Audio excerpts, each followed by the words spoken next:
The top end of the Territory has become a magnet for high-profile politicians as the federal election gathers pace. The reason? Well, the Darwin-based seat of Solomon is one of the most marginal in the country and has traditionally gone to the party that wins government. Michael Coggan reports.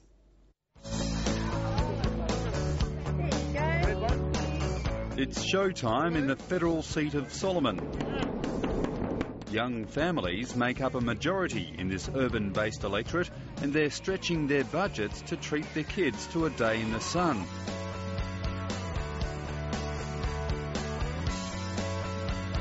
Like 5 chances for $2 over this way here today. It's a spruiker's paradise and fertile ground for candidates contesting one of the most marginal seats in the country. What's the main issue for you in the federal election? For me, I think would be the boat people. And I'd like to see honest politicians. I don't know if any of us believe that the politicians are really honest. They're both the same. I wouldn't vote for any of them. I'm very concerned about the way they're dealing with the asylum seekers. I feel that they're being treated very unfairly. I'm also worried about climate change. Education's fine. Yeah, so probably, I'd say, housing and freight. The electorate of Solomon's an unusual electorate. It has a very low enrolment compared to other electorates in the country. As a Darwin-based electorate, it has a high transient population. People move in and out of the electorate, often being members of the public service or the defence service. Solomon has been described as a bellwether seat because it's followed government since its inception in 2001.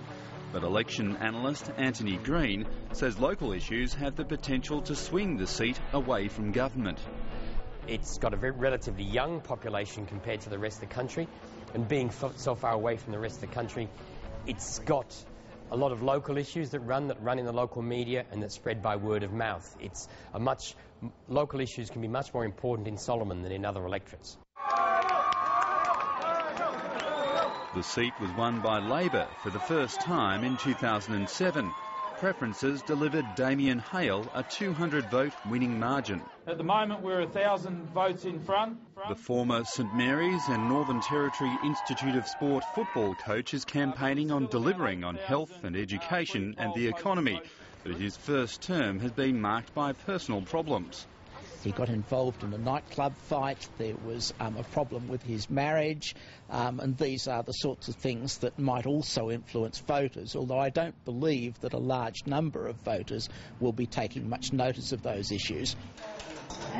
The Country Liberals candidate Natasha Griggs has cut her political teeth on the Palmerston City Council.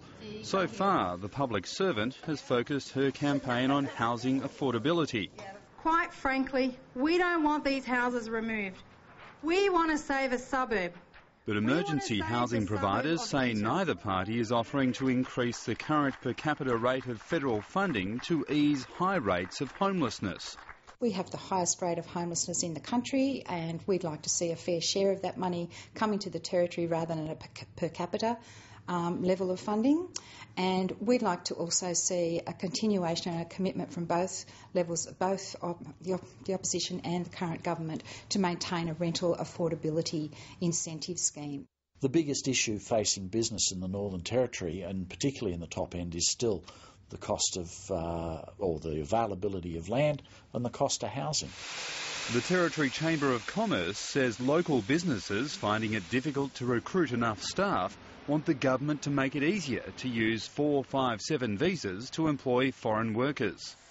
We have a requirement for those sorts of people. We're not doing anybody out of a job, but we quite seriously need to be able to get access to the skilled migration pool. Just for new politicians, if they're learning the trade, always shake the fence, all right, first? Damien Hale has the benefit of incumbency, but when the election was called, betting agency Sportsbet put the Labor candidate marginally behind the Country Liberals' Natasha Griggs. By midweek, they were level pegging. All sorts of things can make a difference, and that's one of the reasons, of course, why leading politicians of both sides are going to be visiting Solomon, I think, fairly frequently over the next few weeks. Natasha Griggs has stepped into a new world of political competition in an attempt to make the switch from local to federal politics. With a long month of campaigning ahead, all indications are that it will again go down to the wire. Michael Coggan reporting there.